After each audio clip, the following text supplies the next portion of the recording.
If you forget something, does that, no longer shape your ego? This is a different topic, excuse me. No, I don't know. No, it's actually on topic. It's about memory. Right. I wanted to go to another place first. I wanted to say, even if you forget something, it's still in your memory. Well, there's a line of thought that says that the Akashic record is a memory function that some people can get to, but it is so deeply submerged for most people that they effectively have forgotten it. So it's not retrievable for most people. Well, not. I think not. No, I mean, with practices of various sorts, maybe they could. But your question actually bears, Heidi, on another matter, which is the term sensory motor amnesia, which is a condition in which a person has a hard memory imprint from either a trauma or a long period of an experience, and it fades from their attention, but the effects persist. It's just without sensory awareness. Yeah. And so the answer is, yeah, you may forget something and still have it running your life. And in fact, I guess that's what everything to do with subconscious and semi-conscious has to do with. Sure. Yeah, I do think so. Yeah. And this is what your practices then address, no? But before we go there, let us do another bit of exploration, what memory is. I think you were saying, or we heard it somewhere else. I think we heard it somewhere else in some talk. They say that maybe the memory is not stored in your brain, but the brain is only the receptor and the sender, the transmitter of content, and that the memory maybe is stored somewhere in the cloud, somewhere. The big cloud. Yeah. What do you say about that? I'd say partially true. It's my feeling also that the brain is a receiver. However, to say it's stored elsewhere, no, it's actually stored physiologically as well as elsewhere, perhaps. In fact, I would say definitely elsewhere and physiologically, because our brains undergo physiological changes with memory formation, myelination of nerve pathways and such. The fascia, that is the connective tissue network that gives us our shape, also is a seat of memory. So it's both. Maybe I didn't understand what you meant. Connective network, you mean in the brain or in the whole body? The whole body is given a shape by a network of fibers in which if gland cells go into the fibers, they call it a gland. If contractile cells go into that fibrous matrix, they call it muscle. If salts go in, they call it bone. And it's made of a protein called collagen. Collagen. Yes, which has nothing to do with college. But in this sense, also cells have memory? No, here's a funny thing. There's this thing about cellular memory as if it's the deepest, and it's not. It's the shallowest. It's getting back to Ken Wilber's holonic hierarchy. The shallowest are the smallest, the least depth, and then they integrate. So you get atoms integrating into molecules, into tissues or substances, organs, so forth. So the more integration you go, the deeper it is. Cells are a very shallow level, extremely shallow. It's the integration that produces the depth. Integration into a whole living organism and then into a society or a world scheme. So when I spin that force, a person would not even be the highest level of memory. Right. No, there's a collective memory. Yeah. Universal memory. Jung knows about that. Yes. So the archetypes. Okay. So we could talk about the memory of cells. We could talk about DNA. That's a memory structure. DNA remembers the shape of the individual, and it carries behaviors, and it carries responses of different sorts. But it has nothing to do with the larger scales of behavior. People say that's from the DNA, but I don't think so. I think it's from the morphic field. Yeah. Well, we use DNA in a metaphoric sense often. Yeah, that's true. And remember, DNA spelled backwards is A-N-D. What does that mean? And. Yeah, okay. Yeah. And DNA has sort of taken a secondary seat in some regards to its role, because it once was looked upon as just the building blocks, assembled in a certain way, and it was static and unchanging. And if it was now we know it can be changed.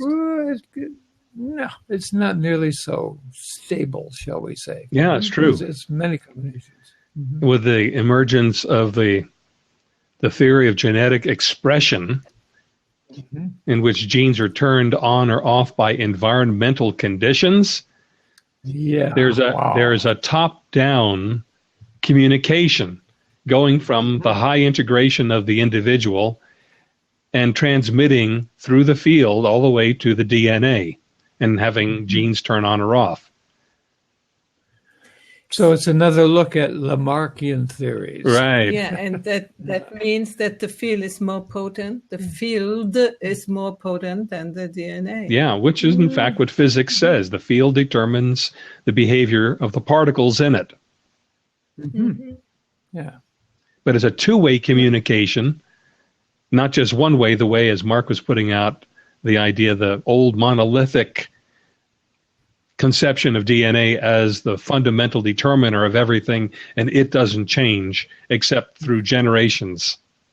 Mm-hmm. The Lego blocks. Lego blocks, that's right. Mm-hmm. And then, of course, DNA spelled backwards is and Lego blocks is always adding things together to make larger things. Mm-hmm. So there's and.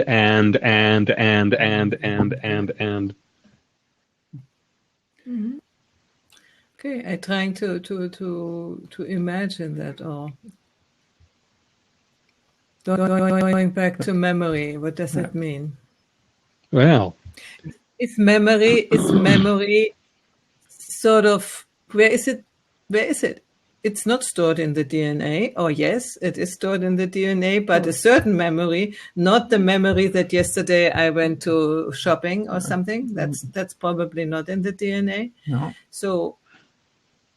But your shopping may affect your DNA. Mm-hmm. I don't know if this is the right question to ask, Where is memory stored? Can we ask a different question? What does memory do? Well, I've come to a very simple understanding of that. Believe it or not. Go for it. Yeah. Nothing more than persistence. Mm-hmm. What sticks around? That's it. Lasts? Yeah. Our sense of who we are based on what we remember. Right. Yeah. And that's one part of it. But there's any form of persistence. What do they call it in computers where you have capacity, storage capacity? They call it memory, don't they? Yeah. And it's nothing more than chips that maintain a pattern of electrical charge or no charge, zeros and ones. And they call it memory because why? It stores a pattern. Mm-hmm. Mm-hmm. Mm-hmm. Yeah, I'm still thinking about, can we lose memory and then gain it again, or did we never lose it? Well, obviously we can forget and then remember. We have occasions like that. Mm-hmm. But there's the question of whether our attention is aimed into the memory. Because if you want to remember something, right, there's an intention to bend your attention toward the subject to be remembered. Mm-hmm. So memory itself doesn't work. Memory works only in concert with the other three faculties of intelligence. Yeah. Mm-hmm. understand I know, I understand it too, but I want to do a little bit, you say devil's advocate. Okay. I know, I forgot what I wanted to say. Let me see. Watch her. She's aiming her intention towards that memory. Yeah, exactly. That's what I wanted to say. Often when I try to remember, I don't. Yeah. That's because you're aiming your intention in the wrong direction. You haven't aimed it at the thing. You've missed it. And so it hasn't come up. Mm-hmm. And the more I try to, the less it comes up. And now it was just the situation which has illustrated. Yeah. I have a difficult time remembering the Italian word for cucumbers, because when I was in school, I had an ancient textbook and they used a similar word, cocomeri, which was easy to remember, but that's not the word Italians use anymore. No, they use it for something else. Yeah, it means watermelon now. But anyway, Well, that's understandable. So I recently tried to make a little memory helper, and I remembered that my brother in high school had a friend named Chet, and if I could remember Chet, then I could remember Chet Trioli. Mm-hmm. What happened was I remembered Chet.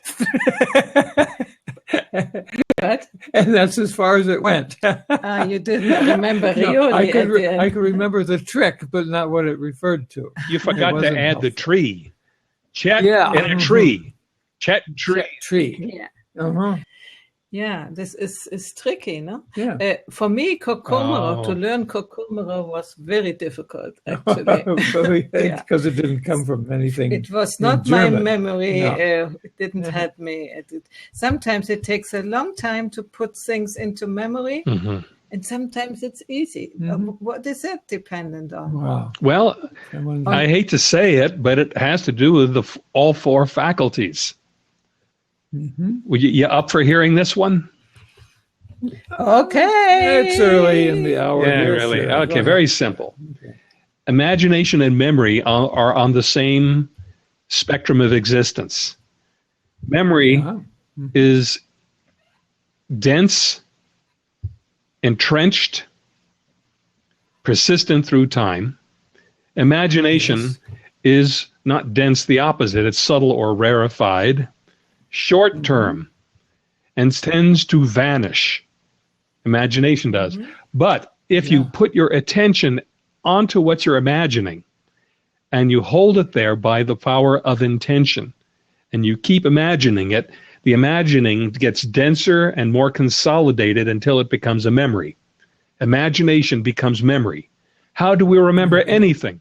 We do it by repeating it, imagining it to ourselves many times with the intention to consolidate it. So there it is.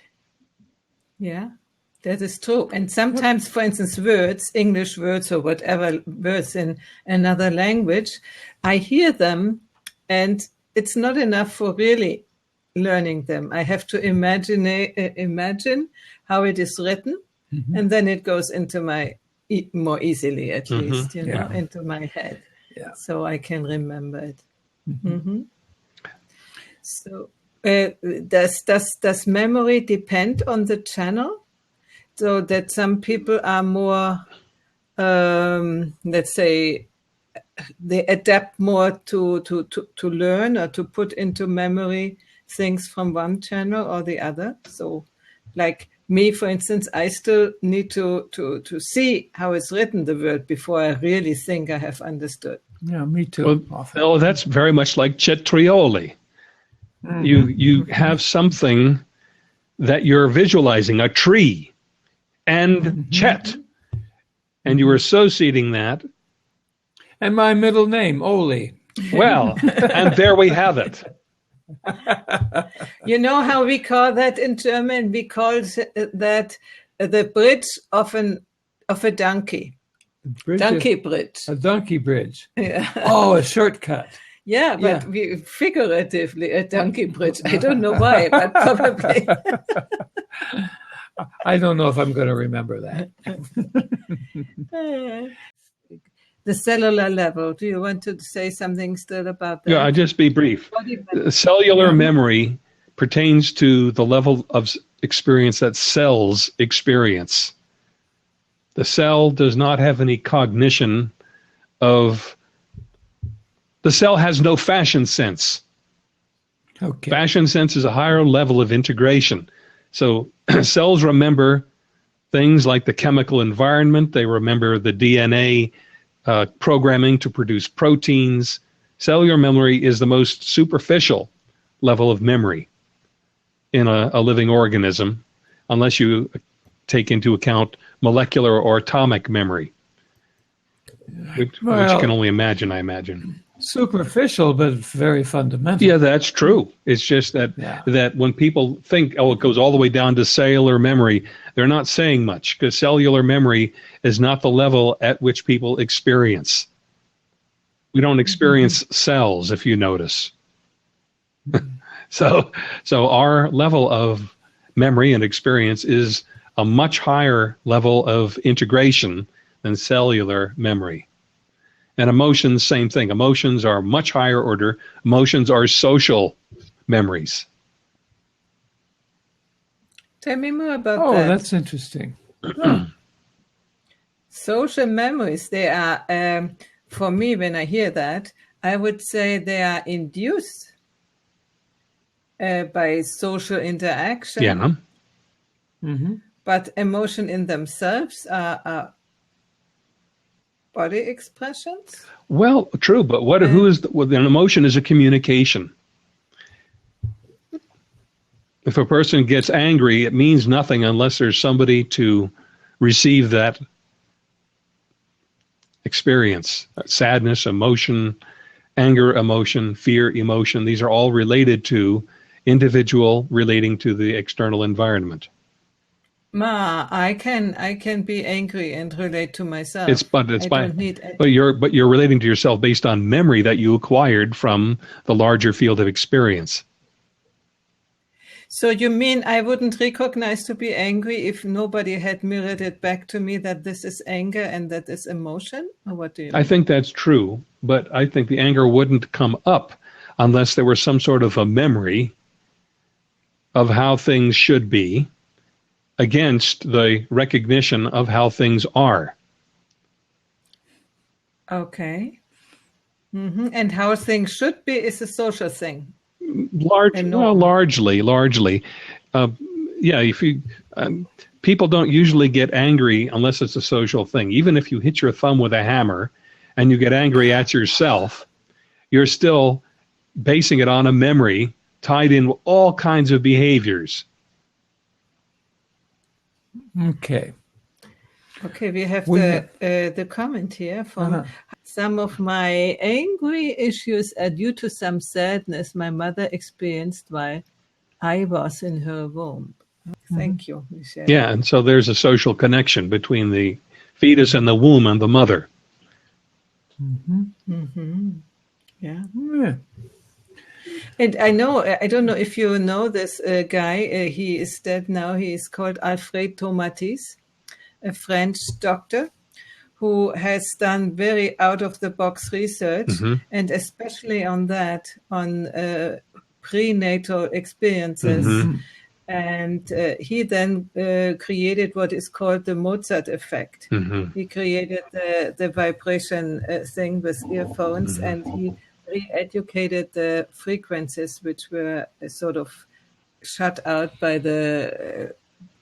in early life. The experience shut out some frequencies are cut out, and you can re-educate them. And he had extreme success, especially with autistic children, by making them hear the voice of their mothers, but as if they were still inside the womb, with certain filters that it is the same, and there they could relate to it and could recreate the memory in another direction. Mm-hmm. So we hear this. Defined memory is nothing but persistence of a pattern. Yes. However, as we have observed with cetrioli, that memories gain their persistence by linking with other memories. Yeah. Okay. So With the bridge of the donkey. Yeah. Exactly. My brother's friend Chet. And I would say that the more integrated a memory is with other memories, the more likely it is to persist. Yeah. Oh, it's got many routes to it, many connections to it. Yes. The more connections it has, and the more, for me also, what is important with memory, when you have a lived experience of what that thing says, then it's much more ingrained in your memory structure. When you really have eaten a cetriolo, a cucumber, then you will remember. If you don't even know what a cucumber is, you won't remember that. Well, definitely the taste will be a memory help. Certainly, absolutely. And also the form, imagination of the form. And the smell. And the color. Well, there's a special thing about smell, though. Oh. Smell is primal, very primal. One of the first senses that come online for the newborn. The smell of the mother, then that's the environment. And the neurophysiologists have pointed out that the sense of smell is tied very closely to the brain center that makes us alert in danger, called the amygdala. In fact, the olfactory bulbs of the nose, that is the nerve receptors in the deep top of the nose that smell things, it sends nerve trunks right into that same region as the amygdala. And smell is a primal communicator. There's the smell of fear, right? There's also the sweat. Of sweat. Is it sweat? Well, it's different than sweat, because sweat varies. If a person is very tense, then their whole body chemistry is more acid from all of the carbon dioxide made by the muscles, and the sweat has a sour smell to it, an acidic smell. And some people have a lot of stress in their lives, and they have bad breath. I remember the beginning of my last long-term relationship. It was quite remarkable. Her breath smelled like ambrosia to me. What is that? Heavenly, wonderful. Yeah, and she was like You were in love. You were in love. Well, it wasn't just it was her chemistry that was altered by that. Sure. So the sense of smell is a primal communicator. It's right next to touch. The only thing more primal than smell is touch. And these are all very local, that is, close to the person experiences. Whereas the sense of smell can come from a distance. It has to be local for us to smell it. Whereas hearing can be at a distance and sight at a distance before it's anywhere near close enough to us to affect us in terms of any kind of danger or opportunity. So the sight and hearing are called teleceptors, they're distance senses. And then smell bridges distance to local, so you can tell what's in the wind. The animals sense the predator if they're downwind from the predator, which is why predators like to go downwind from the prey. And then taste is very local. You can't taste it unless it's in your mouth. And then touch is even more local. And memory applies at all those different levels. Absolutely, yeah. Let us shortly go back to the question which Michelle has. Yes. First it was, is it why PTSD is difficult to get through? I think it was when we talked before. And then the sense of smell is very important for emotional healing. As a life coach, this is one of the areas that we focus in on, the sense of smell by using essential oils. Skunk oil.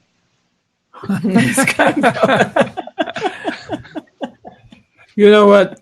In Europe, people don't know what skunks smell like. I'm afraid. There's no skunks in Europe. It's only in the US of A. Yeah. Yeah, but when we were in my sister's house, there was a skunk once. Yeah, you had I had a smell. certain That's right. idea of what it is. But we were talking before, where is it, PTSD? TD, Post-traumatic stress about disorder. the PTSD. memory, which is difficult to erase, or what was it? Oh, I think perhaps we're talking about PTSD. No, we were not talking about. But but she may be relating that to remembered or not remembered subconscious memories that can still affect one's emotional state today. Well, here's one of the things that happens in trauma, since we're talking about post-traumatic stress disorder, is traumas typically evolve events that happen so quickly that we can't follow them with our attention. This is one reason people in car accidents may not remember the accident at all, because their their attention couldn't follow it, so they couldn't lay down memory that would make continuity between before and after. Sure. And that's the nature of shock. There's a discontinuity between the flow of life, the shocking moment, and what followed. The other side is if it's too intense for a person to tolerate and they turn their attention away from it. Again, no way of connecting the memory of before with the memory after, and that produces shock and the inability to recover the memory of the incident and its ongoing effects in us. So they just run on automatic because they're disconnected from our self-regulatory flow. So is it that the memory of the event is not retrievable because it was too quick, but what could be retrievable is afterwards the effects, which they have deliberately removed? Is that? Well, the usual approach is to try to get at the memory, whereas I suggest that the way to recover the memory is to fully experience the effects.